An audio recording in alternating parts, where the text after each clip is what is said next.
Before the written word became dominant, before cinema ruled our imagination, before theatres had curtains, there was the voice, loud, lyrical, and powerful, on the streets.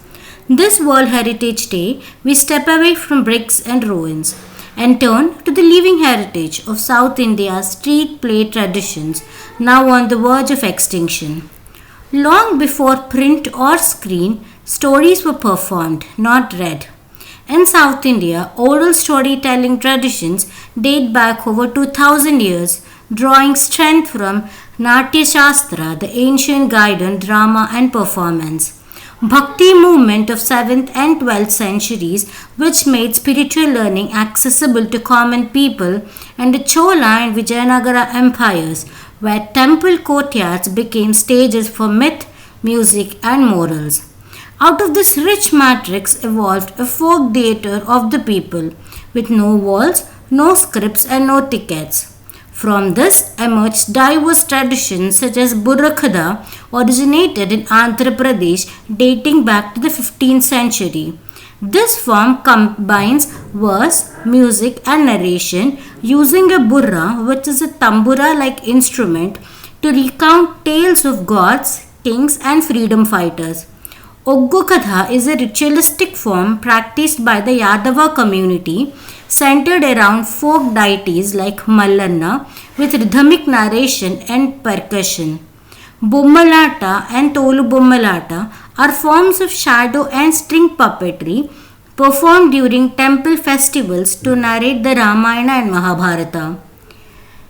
Terukuthu translates to street theatre and is a tradition combining dance, oration, makeup, and costume with a history of over 1,000 years. These were not just performances, they were oral archives, morality plays, and people's newspapers, bringing epics of life, spreading social messages, and shaping public opinion. By the 19th and early 20th centuries, these plays took a revolutionary turn.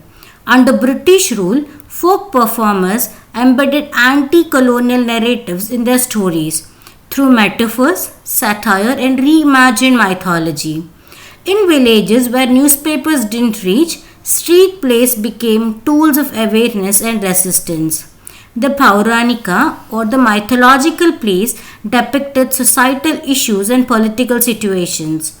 Samajika or social plays addressed topics such as caste, gender injustice, untouchability, and British rule. They were the voice of the voiceless. By the 1960s, cinema emerged and television followed, reducing funding and interest in folk arts. Younger generations moved to cities. Traditional performers faced marginalization and financial hardship, and collective cultural memory began to fade.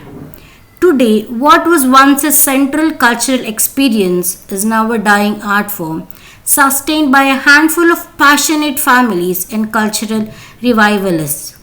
These art forms are more than performances. They are living carriers of memory, language, local knowledge, and collective identity. Without active revival, the following may be lost: ancient dialects, myth retelling, and regional variations of epics. Unique art forms such as shadow puppetry, live folk music, and oral poetry. These are a direct way to teach, question, and connect. Reviving these traditions doesn't require large monuments or budgets. Support artists through local performances, crowdfunding, and digital storytelling. Promote school integration of folk forms and storytelling arts. Advocate the government funding and heritage preservation schemes. Document performances and oral histories before they disappear. This World Heritage Day, let's pledge not only to protect what we see, but what we hear, what we feel, and what we remember. Let's protect the street as stage, the performer as historian, the folk tale as legacy.